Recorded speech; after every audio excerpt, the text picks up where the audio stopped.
सुनी सुनी भगवान जन बिहान होके दी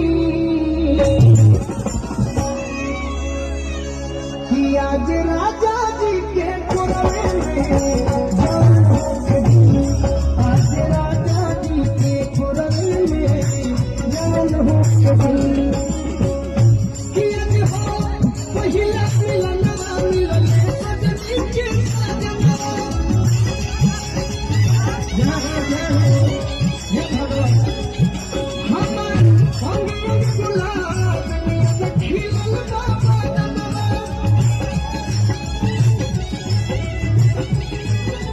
सुनी सुनी भगवान जन बिहान